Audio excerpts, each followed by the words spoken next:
May it please the court, I will not, my name is Kiragu Kimani, I will not address you on issue number 7. I believe it's been adequately dealt with by the IEBC and its chairman. I will address you on only issue number 8, and I will try and avoid rehashing what the IEBC and its chairman addressed you, in my humble view, very effectively. This is simply looking at the test that has to be met by the petitioners in order to determine whether the election should be nullified. And you've settled this as far back as 2013 in Raila petition number 1, or it was petition number 5 actually, but it was the first election petition under the new constitutional dispensation, and repeated this in 2017. The long and short of it is that the question you must ask is whether it has been demonstrated that the election was conducted so badly that it was not substantially in accordance with the law relating to elections, in this case the Elections Act and Articles 81 and 86. The burden is squarely on the petitioners to demonstrate indeed this is the case. The word used by Section 83 is magnitude, of such magnitude, really. It is not enough to demonstrate there were irregularities. It is not enough to show that there was a breach of the law. But it has to go beyond that to show that it affected the outcome. Has that been done? I'm not going to take you through the multiple allegations of irregularities and breaches of the law, but I've tried to look at these petitions, the 7 surviving ones, and I think there are approximately 46 allegations of breaches of the law and irregularities. This is a classic case of throwing everything other than the kitchen sink at your opponent. There are a lot of overlaps, but by and large, everything that could be said has been said. And I'll come back to this. The kitchen sink did show up a little later. But I don't want to walk you through all of these allegations. Let's just look at a few of these. It's alleged that there has been an infiltration of the IEBC system. I'm not going to rehash what Mr. Mahatomane so well explained to you. But I think these petitions are an invitation to this court to lay down the law. It's one of your jobs. That it's not enough to show up here and throw things out there and say, we hope some of it will stick. No. People must be held to account. They must be told, show us where the evidence is. And indeed, this is what Rule 9 of the Supreme Court Presidential Election Rules requires, that when a petitioner presents a petition, they will also furnish evidence. Has that been done? In my humble submission, no. This evidence of infiltration, in the first instance, was put in various affidavits. John Mark Githongo, you've been told about how he recanted this. There were allegations in various other affidavits. And what happened then? There was a robust response from the referee, the IEBC, and the first respondent. And then what do we have? We have a second burst of alleged evidence in the nature of an affidavit by George Njoroge. And we are not even, we did want to start playing games by saying this evidence should have come at the start, as the rules require. So this case keeps being panel beaten as we move along. And it's not just petition number 5 where this happens. It has happened in another petition where you were addressed about 291 constituencies and not 290. I believe there was a question from a judge directed at this, because there's a short answer to that, but the question was not directed at me. But that wasn't even pleaded. So what we have is a situation where you keep being told new things as we move along. There's another allegation that the IEBC was so dysfunctional that you couldn't possibly have an election that complies with the dictates of Article 86. And we are told that this started even before. Now the question is, why wasn't a challenge made to the mandate or to this institution before the elections? An Article 140 petition is very narrow. It concerns the results and nothing more. This petition has been turned, or these petitions, by many of the petitions, has been converted into an attack on the second, on the chairman or the chairperson of the IEBC. It's not the function of the court to look at the conduct of the chairperson with a view to taking action. You were addressed in great detail as to why or how he has affected the last 2-3 elections. So what were we waiting for when Article 251 tells us what to do? The Leadership and the Integrity Act tells us what to do. Let me very quickly, without going into any more of these 46 alleged irregularities and breaches of the law, just try and illustrate just how bad these petitions are, or how lacking in substance they are. And I will, Mr. Mahat Somane, my land friend, Mr. Mahat Somane, has spoken to this, but I want to illustrate by showing you just a little bit about what was contained in the affidavit of Arnold Odinga, Ochieng Odinga. And if I could just, if it could be put up, I want us to look at what has been presented before this court. And it's quite easy to come to this court and say, listen, somewhere between the people expressing their will and the declaration of the results, there's been some tampering. Let's look at what they say. Paragraphs 81 to 91 of the affidavit of Arnold Ochieng Odinga says that there was willful, deliberate, and criminal tampering of certain results, and they've identified 41 forms. What I suspect they did not expect to happen is that the IEBC would respond to just about each and every one of these forms. Let's look at just one sample. And before we do that, what are we trying to achieve? We'll look at a Form 34A from the IEBC portal. We will look at a Form 34A delivered by IEBC to the court. We will look at an affidavit from a presiding officer, and we'll look at an affidavit from an Azimio agent, and we'll look at a Form 34A provided by a UDA agent. The affidavit of the IEBC presiding officer is not part of the slides, but we will be able to compare these documents. If we could skip this next slide so that we move quickly. Let's skip that slide, please. Now the question is where the petitioner's fraudulent 34, where allegedly fraudulent 34A came from, and I'll return to that at the end. Let's just look at Kibagare polling station. The next slide, please.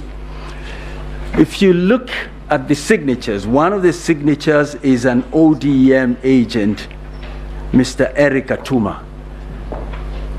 Now the petitioner in petition number 5 has filed many affidavits in response to the respondents, including the first respondent, they have not responded to this. They have not challenged this. But they put it out there as an illustration of what games were played, either by the referee or in concert with the first respondent. So the first thing you note is the signatures of the two agents. The next thing I'd invite you to look at is what the votes were according to the IEBC portal. And Malan from Mahat Somane invited you. The portal is up and running. Check this. What was the total of votes cast, or what was for the two candidates in Kibagare polling station, stream 2 of 7? Raila Amolo Odinga, 244. Mr. William Samoei Ruto, 114. Let's go to the next slide. If you look at the affidavit of the presiding officer, he's produced a similar form 34A. It says it gives the same outcome. The next slide. The UDA agent, same 244 and 114. Then you have the next slide, the Azimio agent, again 224, 114. The next slide is the affidavit of their own agent. He says, what is in Mr. Odinga's affidavit is not what I submitted to the party. They decide, we're not going to respond to that. But we expect the court somehow to determine that there were fraudulent Form 34As. Is this right? Let's go to the next slide. What is in Mr. Odinga's affidavit? Look at the last column. It says, for Raila Amolo Odinga, 244 votes. For Mr. William Samoei Ruto, 38. What happened to the other votes? Something is fundamentally wrong. And this is just one document. We have filed other affidavits which illustrate what happened here. Let's look at the next slide. The law requires the IEBC to deliver certain forms. I'd invite the court to look at the form for this particular location, this particular polling station, and see whether what has been set out in Mr. Odinga's affidavit is correct. Let's go to the last slide. What then are we telling you? The numbers between the IEBC portal, the IEBC presiding officer, the UDA agent, the Azimio agent, and the Form 34A from Bomas are all aligned. Question we must ask is, where did the form that is presented by Mr. Odinga come from? Arnold Odinga, so that we do not mix up names. I think this must be what the late Issa Juma of Super Wanyika had in mind when he penned the words, sisi twajua anafanya biashara, lakini biashara anajua mwenyewe. Only Mr. Odinga can tell us where this came from. And the other 40, they are not part of what was actually the product of the people expressing their will. So, in a nutshell, even without trying to demonstrate to you how the other irregularities and alleged infringements of the law have not affected the law, the petitioners fall far short of what is expected. But let me look at one or two things, because one of the things that has really featured a lot, and I'm going to try and avoid rehashing what has been said by the other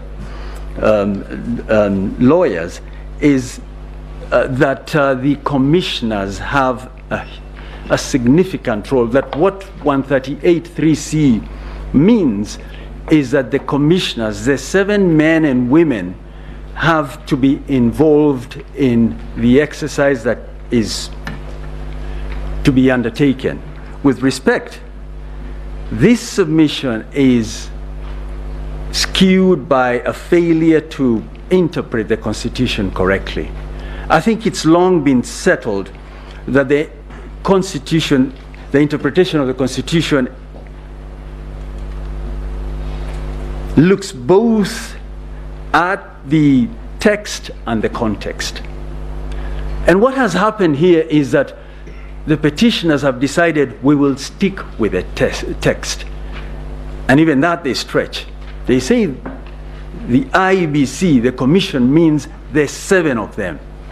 With respect, that's an invitation to the Supreme Court to, through the back door, overturn what Maina Kiai said, which is that you start at the lowest level and cascade things, but it is not the job of 7 men and women.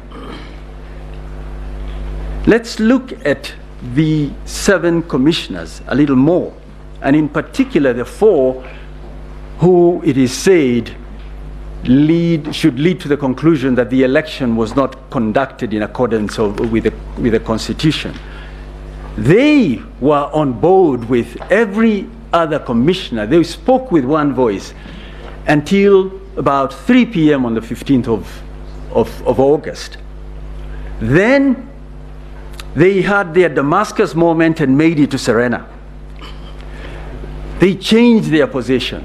If you look at the affidavit of Samuel Gidai, look at the clips of the 4 commissioners announcing the results. But you were told here yesterday they were being given pieces of paper to read out numbers. Is this believable?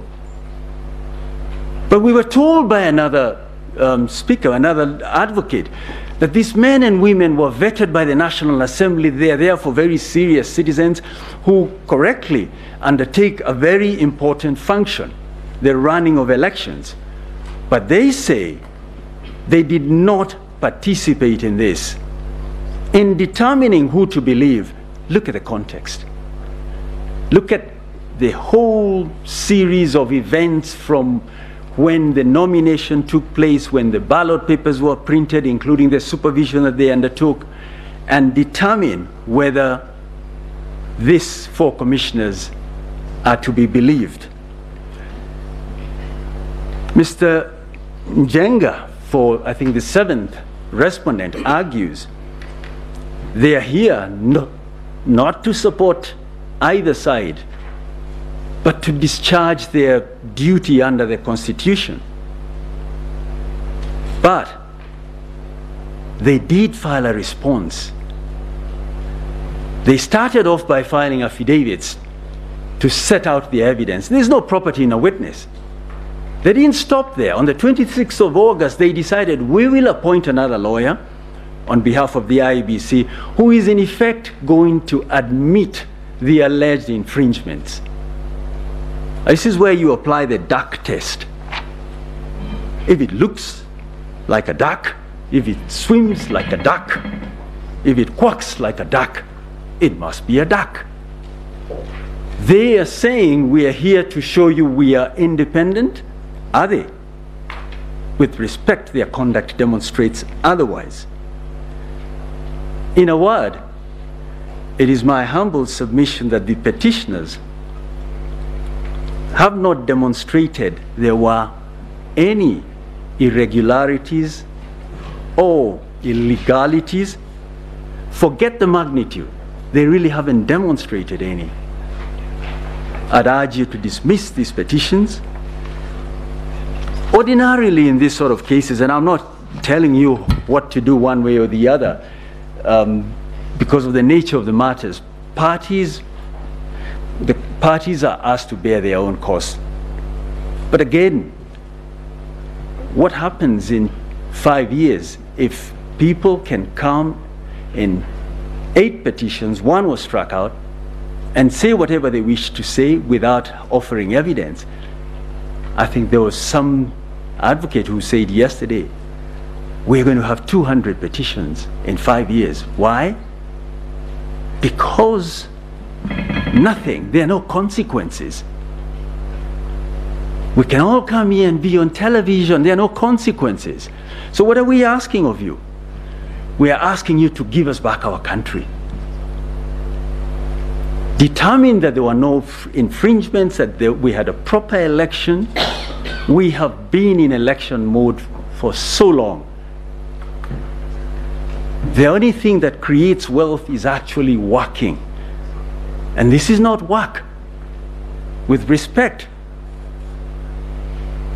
the tens of thousands, men and women who preside over elections are teachers and farmers and artisans and you name it.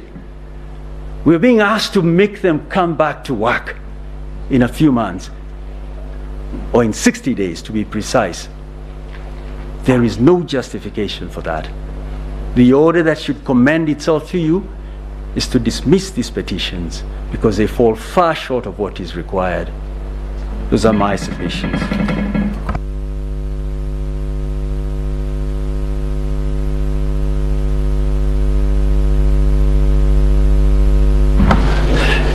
Mr. Kyoko Kilukumi will now address you on the 9th issue.